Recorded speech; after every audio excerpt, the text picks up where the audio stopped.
D'après ce qui a été dit, dans les mairies, il ne faut pas qu'il y ait de signes religieux. Certains maires ont accepté qu'il y ait des crèches. Ça dépend la façon dont cela est présenté. Si c'est présenté pour les enfants, pour Noël, et que ça relève de la tradition, de la culture, voilà. Par contre, si c'est affiché et présenté et qu'autour de ça, il y a des messages de la Bible, etc., là, ils sont en infraction. Par contre, je travaille dans une école privée et il y a Jésus avec la croix dans les écoles privées. Et pourtant, je suis de confession musulmane et ça ne me dérange à aucun point. Bon, dans les années 20-30, ma mère, elle était pratiquante religieuse. Elle portait le foulard. Ben, ça ne dérangeait personne. Aujourd'hui, pourquoi on est arrivé là? Parce que beaucoup de médias foutent le feu. Quand on dit la laïcité, un pays laïque, et on a le droit de faire ce qu'on veut, je n'aurais pas le droit de m'habiller si je n'ai pas envie qu'on voit mes formes, et de cacher mes cheveux, et de cacher... J'ai pas envie qu'on me voit. Pourquoi ça serait interdit? Et par contre, une femme qui va se balader toute nue, elle a le droit. Comment les gens peuvent s'intégrer? Non, ils ne s'intégreront pas. C'est pas possible. Parce qu'on nous met de côté et on nous stigmate 24 heures sur 24. Moi, j'ai le Facebook, c'est toujours les musulmans. Les musulmans. Vous avez raison, madame, parce qu'aujourd'hui, en fait, le droit, les lois vous permettent, autant à la jeune fille qui se balade à moitié dénudée qu'à la jeune femme qui veut complètement se couvrir, elles leur permettent. Les lois aujourd'hui en France leur disent vous avez tout à fait le droit de faire ça et elles protègent les deux personnes. Là, ça, c'est les lois. Après, que les gens interprètent et que les gens font effectivement tout ce que vous avez mentionné, c'est vrai. Et là, du coup, je peux rien ajouter à ça. Ce qui est juste interdit, c'est de dissimuler son visage. Ça, c'est ça qui est interdit. Il faut aller au sujet. Elles ont été créées. Cette loi a été créée pour... Qui c'est qui est verbalisé tout le temps? Alors, des élus vont proposer des lois qui vont être votées par des députés et des sénateurs qui représentent le peuple et qui représentent le peuple en fonction de ce que le peuple leur demande. Et donc, y compris des préjugés que le peuple peut avoir ou des peurs.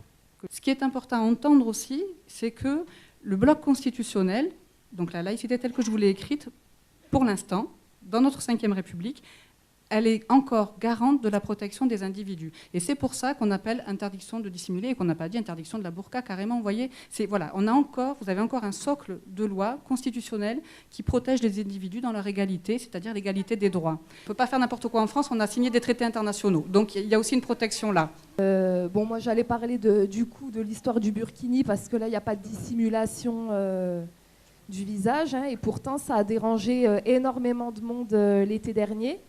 Et là vraiment on a vu quand même les limites de la loi à un moment donné, parce que ces femmes, même si derrière effectivement les arrêtés des maires ont pour la grande majorité été cassés, en attendant elles ont quand même été prises à partie sur la plage devant les forces de police, et ça par contre c'est inadmissible. Ils n'ont pas interdit aux femmes de porter le burkini, ils ont été sous un prétexte que je vous ai donné tout à l'heure, c'est qu'il y avait un trouble à l'ordre public. C'est une des seules raisons qui permet de restreindre les libertés individuelles. Et comme il y a eu des troubles à l'ordre public, en l'occurrence des bagarres sur la plage, du coup, ils ont interdit le burkini.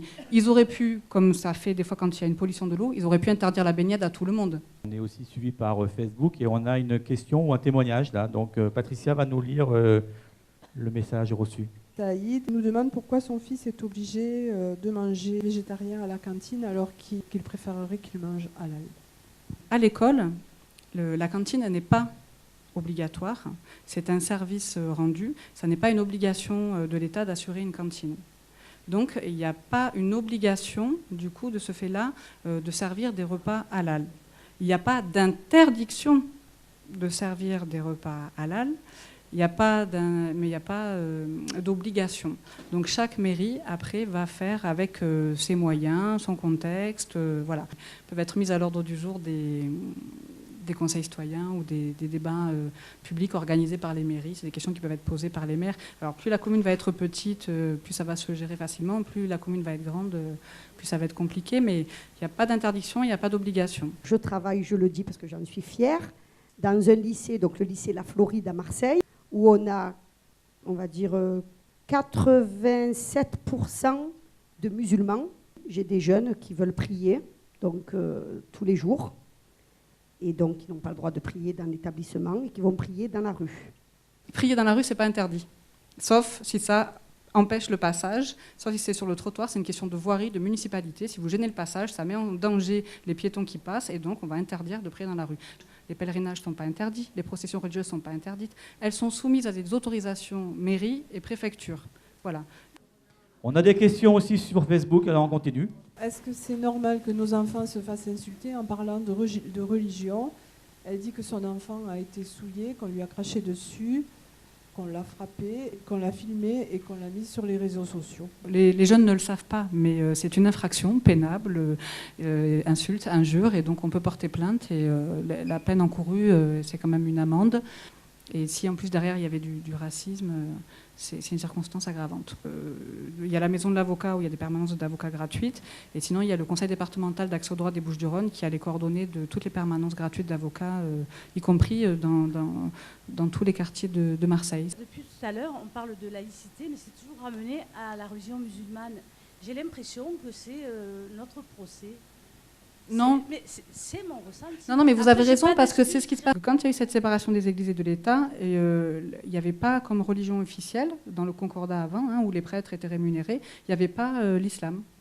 Et du coup, je pense que l'islam questionne beaucoup l'institution et la République. Il y a quelque chose qui embête aussi beaucoup le législateur en France, c'est que l'islam, elle n'est pas organisée hiérarchiquement. Et après, vous l'avez dit depuis tout à l'heure, effectivement, il y a la visibilité de la religion musulmane qui est visible, avec des femmes qui portent le voile, et du coup, qui vient interroger les gens. Et pour certains qui, vous avez parlé de, quand on apprend à se connaître, on a moins peur des autres, mais les gens, je pense qu'en France, on est encore dans une situation où des gens ont peur d'autres et ne connaissent pas bien la religion.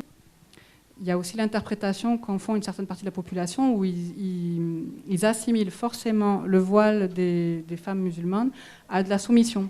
Voilà, il y a une idée reçue qui est, je pense, assez répandue en France. On part souvent sur le terrain des droits des femmes et de l'égalité des sexes. Et du coup, ça fait que tout ça va venir perturber en fait quelque chose qui pourrait être plus serein.